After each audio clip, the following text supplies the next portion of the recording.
बिस्मिल्लाहिर्रहमानिर्रहीम। मेरे अजीज़ हमवतनों, अस्सलाम वालेकुम।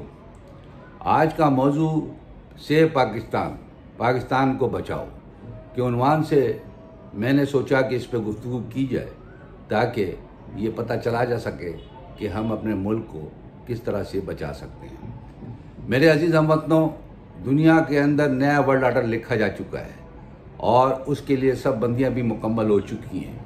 हर तरफ जंग और जंग के अलावा कोई आवाज़ सुनाई नहीं दे रही।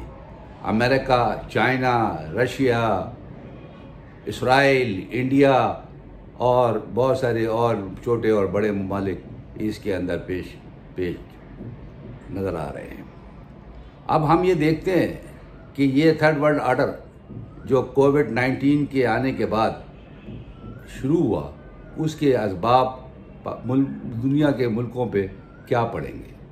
एक बात तो ये बताई जा रही है कि ये दुनिया के अंदर ममालिक के नक्शे तब्दील हो जाएंगे और नए मुल्क तरतीब दिए जाएंगे, जिसकी मिसाल फिल वक्त अगर हम देखें तो लद्दाख में चाइना ने वो LAC का जो इलाका था वो इंडिया के से छीन लिया है और उस पर वो काबिज हो गया। दूसरी तरफ अगर हम देखते हैं तो कश्मीर का इशू है। कश्मीर के इशू के ऊपर इंडिया ने अपनी फ़ौजें लगा दी हैं और वो काफ़ी सालों से वहाँ पर पाकिस्तान के ऊपर घात लगा के बैठे हुए हैं कि इन पर अटैक किया जाए, और पाकिस्तानी फ़ौज उनके मुकाबले में उनके सामने डटी हुई है। जब भी कोई वो ऐसी हरकत करते हैं तो पाकिस्तानी फ़ौज उसको जवाब देती है। आगे अगर हम देखते हैं तो ये नज़र आता है कि सियासी बसात हमारे मुल्क में बिछी हुई है और उसमें सिर्फ तू और मैं के अलावा और कुछ नहीं है। वो सिर्फ अपनी ज़ात के लिए सोच रहे हैं, अपनी हुक्मरानी के लिए सोच रहे हैं, और वो ये सोच रहे हैं कि किस तरह से हम हुक्मरान बने इस पाकिस्तान के। लेकिन अगर हम ये देखें, और तारीख इस बात की गवाह है कि हमारे लोगों ने किस तरह इस मुल्क की सलामती के लिए कुर्बानियाँ दी हैं, जिसमें फ़ौज सबसे आगे रही है। इसके साथ साथ दूसरा बॉर्डर हम जिक्र करें तो पाकिस्तान के जोग्राफिकल हालात की वजह से ये देखते हैं कि अफ़गानिस्तान में कई सालों से हमारी फ़ौज दहशतगर्दों के ख़िलाफ़ लड़ाई लड़ रही है और उनका कला कमा किया है, और बहुत बड़ा इलाके के ऊपर उनका जो कब्ज़ा था उसको ख़त्म कर दिया और उनको धकेल के अफ़गानिस्तान की तरफ भेज दिया। मेरे अजीज़ हमवतनों, हमारे मुल्क में दहशतगर्दी की सैकड़ों और हज़ारों मिसालें मौजूद हैं जिसमें ये गरीब अवाम लुक़्मे अजल बने।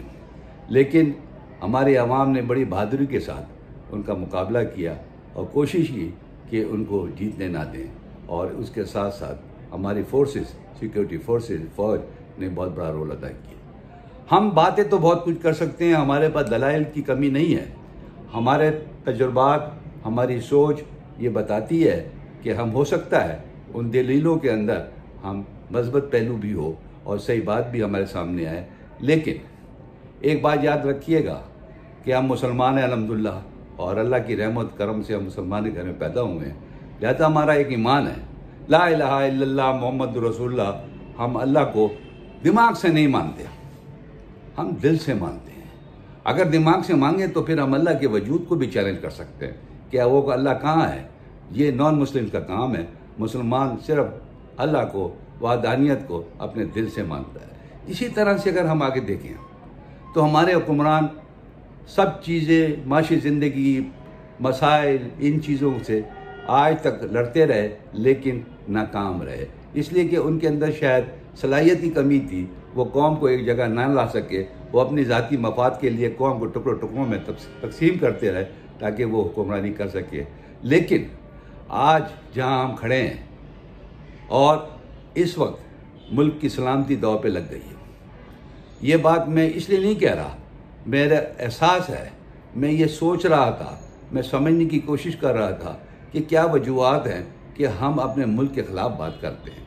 अरे भाई, अगर ये मुल्क सलामत रहेगा, इसके अंदर आज़ादी रहेगी तो हम खुश रहेंगे, हम आज़ाद रहेंगे। लेकिन अगर ये मुल्क ही नहीं रहा, जो एंटी पाकिस्तानी हमारे साथ कर रहे हैं, हमारे लोगों को वो ख़रीद लेते हैं, हमारे हुक्मरानों की भी जो वाक़यात अगर आपने सुने, उससे आप तजिया कर सकते हैं कि हम मोदी सरकार के कितने दोस्त थे।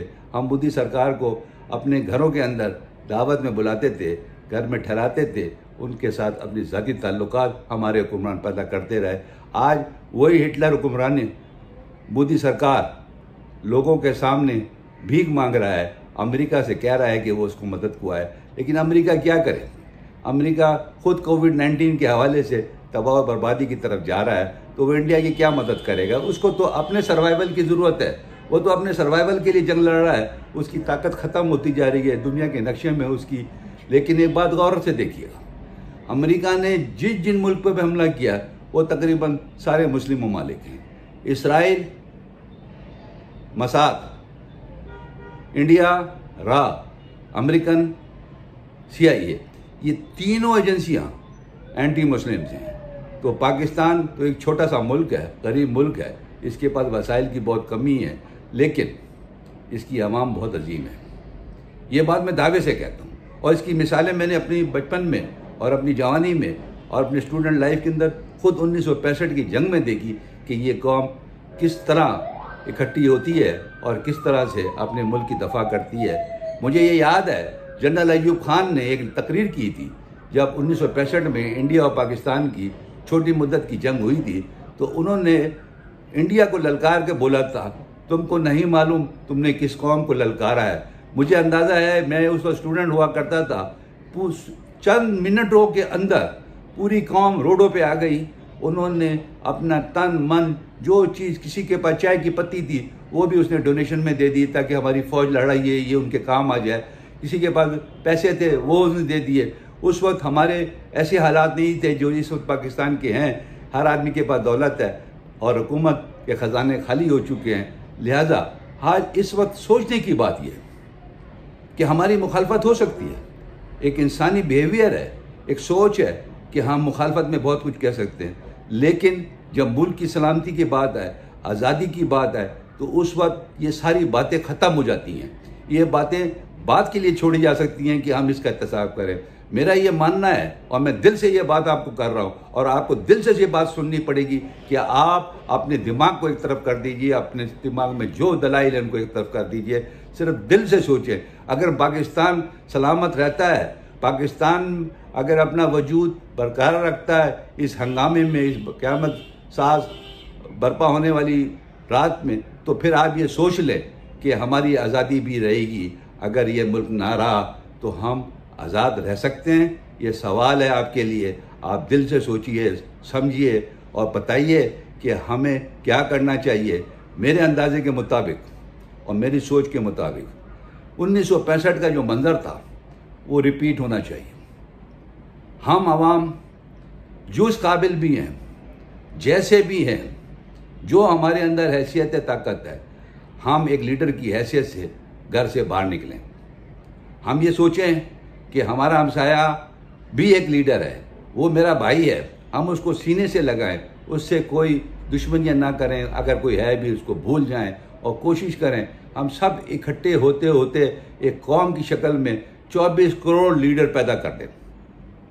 मेरे भाइयों, अगर एक आदमी भी 100 रुपये दे तो 24 करोड़ 100 होते हैं। अगर ये सोच लिया जाए तो आप अपने अंदर से एक लीडर पैदा कर दें, एक लीडर बना लें, एक अच्छा आदमी तलाश कर लें, अपने कम्युनिटी में अच्छा आदमी तलाश कर लें, आप अपने घर इलाके की चौकीदारी करें।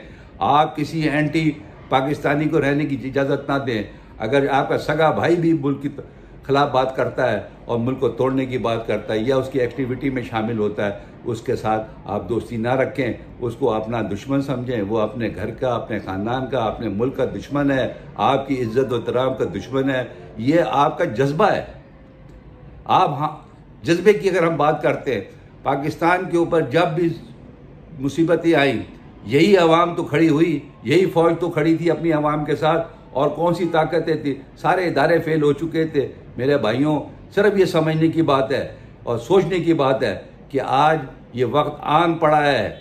मेरी बात याद रखना, ये वक्त आ गया है कि हम अपनी सफ़ों को सीधा कर लें। कहीं ऐसा ना हो कि बहुत देर हो जाए और हम कुछ ना कर सके। आज हमने कुछ सोच लिया, हमने कुछ फैसला कर लिया, तो एक एक चीज़ आपकी सोने की है। अगर आपने ये जज्बा कर लिया कि ये रुमाल मैं पाकिस्तानी कौम के लिए वक्फ कर देता हूँ, इस मुल्क के लिए वक्फ कर देता हूँ, ये रुपया मैं इस मुल्क के लिए दे देता हूँ, तो मैं समझता हूँ आपको कोई फर्क नहीं पड़ेगा। हम सिगरेट पीते हैं, आज से हम तय कर लें कि ये सिगरेट के पैसे हम अपनी कौम के लिए खर्च करेंगे, क्या ये कौम तरक्की नहीं कर सकती? सवाल पैदा होता है।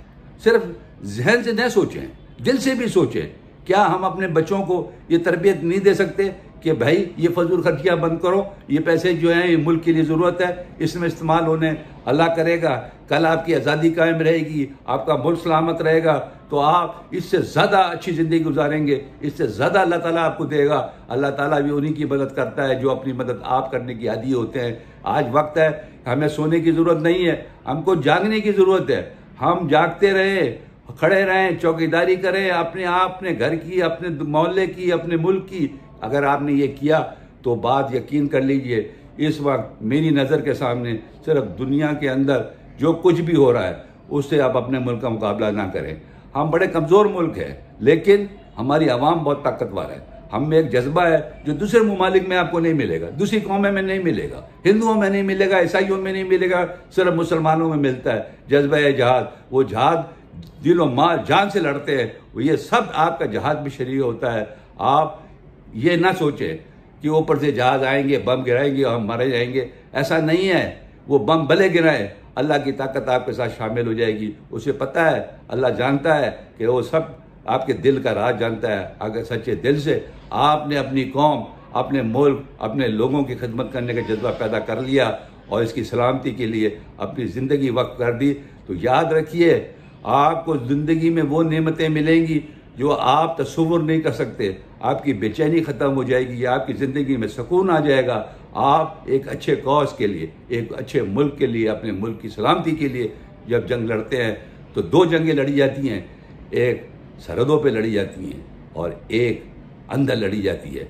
आप फौजी हैं, अपने मुल्क के अंदर की जंग लड़ने के लिए आपके अंदर इतनी सलाहियत है और आप ये समझते हैं और आप में इतना जज्बा है। और ख़ास कर मेरे जवान लोग, मेरे जवान बच्चे, ये याद कर लें, मैं तो शायद ना रहा हूँ, मेरी ज़िंदगी का कोई पता थोड़ी है कि मैं कोई ज़िंदगी भर तो नहीं ज़िंदा रहूँगा, लेकिन ये वीडियो याद रखना, मैंने बड़े थोड़े अरसे के अंदर, थोड़े वक्त के अंदर ये बताने की कोशिश की है कि तुम लोग पाकिस्तान के आइंदा के लीडर हो।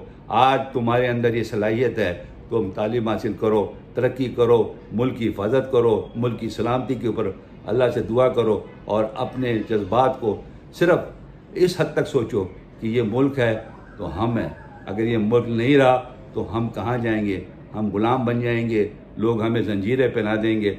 हमारे लीडरों ने क्या किया? अवाम को बेचा, ये दौलत, ये कर्जे, ये सब चीज़ें इस अवाम के नाम से लिए, लेकिन वो सब के सब इस कौमी ख़जाने को खाली करके दुनिया के दूसरे मुल्कों में ले गए। लेकिन याद रखिएगा, वो दौलत उनके काम भी नहीं आएगी। ये दुनिया बदलती जा रही है, वो सोच भी नहीं सकते कि वो किस मुश्किल में आने वाले हैं और आ चुके हैं। उनकी कोई इज़्ज़त नहीं है, कोई मुकाम नहीं है। मेरे भाइयों, आप इज़्ज़त के लिए जियो, अपनी मुल्क की अज़मत के लिए जियो, झंडे को ज़मीन पे आने मत दो। कौमी तराना रोज़ सुनो, रोज़ याद करो इस पाकिस्तान को। पहले नंबर पे अल्लाह को याद करो, दूसरे नंबर पे पाकिस्तान की खैर व भला के लिए दुआ करो। अगर हमारे बाल बच्चे दार सारे लोग इकट्ठे हो जाएं और ये सोचें कि हमने हर चीज़ इस मुल्क के लिए करनी है ताकि ये मुल्क बच सके, तो याद रखना हम कामयाब हो जाएंगे। हमें कोई दुनिया की ताकत हरा नहीं सकते। इस वक्त सबसे बड़ा दुश्मन इंडिया है। इंडिया जब से पाकिस्तान वजूद में आया है, तोड़ने पर अपना वक्त लगाता है। वो इसराइल से मिल के कश्मीरियों के साथ क्या अशर कर रहा है, ये बात छुपी भी नहीं है। लेकिन याद रखना, आज ये वक्त आ गया है कि इंडिया के टुकड़े टुकड़े होगा, लेकिन दुश्मन बहुत मक्कार है। हमको अपनी तैयारी करके रखनी है, हमको अपनी फ़ौज पे भरोसा करना होगा, क्योंकि ये वही ताकत है हमारे पास जो मुल्क की दफ़ा दिलो जान से करती है। इनके अंदर शहादत का जज्बा बहुत है। इस फ़ौज को हमने बदनाम किया, हमारे लीडरों ने ये कोशिश की कि ये मुल्क दुश्मन अनासिर के साथ मिल के फ़ौज को तबाह कर दें, फ़ौज को बदनाम कर दें, लेकिन ऐसा करने में कामयाब नहीं हुए। यस, मैं मानता हूँ आपके पास दलीलें होंगी, वाक़यात भी होंगे। आपके पास सबूत भी होंगे, लेकिन ये वक्त नहीं है। इन सबको बाला ताक रखने की ज़रूरत है। इनका बात हम बाद में कर सकते हैं, जब हम अपने मुल्क को बचा लें, अपने मुल्क की सलामती पे हम किसी को आँच आने ना दें और कोशिश करें कि हम में यकजहती हो और हम जाग जाएं। पाकिस्तान उठो और जाग जाओ, पाकिस्तानियों जाग जाओ और देखो कि हम अपने मुल्क के लिए क्या कर सकते हैं। दुनिया को साबित कर दो। हम पे जितने मर्जी तुमने जुल्म किए, हमको जितना तुमने बर्बाद करने की कोशिश की, तुम्हारे एहलकार हमारे पास हुक्मरानी करते आते रहे, हम सर निगू होकर सोचते रहे, लेकिन अब वक्त नहीं है। अब हम सर नीचे नहीं करेंगे, हम सर उठा के जिएंगे, पाकिस्तान को सलामत रखने की पूरी कोशिश करेंगे और हर कीमत पे हम इसको दूसरों की ज़ेर साया आने की यानी गुलामी के लिए तैयार नहीं है। मेरे भाइयों, वक्त थोड़ा होता है, आप लोग वीडियो पूरी देखते नहीं हैं, लिहाजा मैंने कोशिश की कि कुछ अपने जज्बात की बात करूं।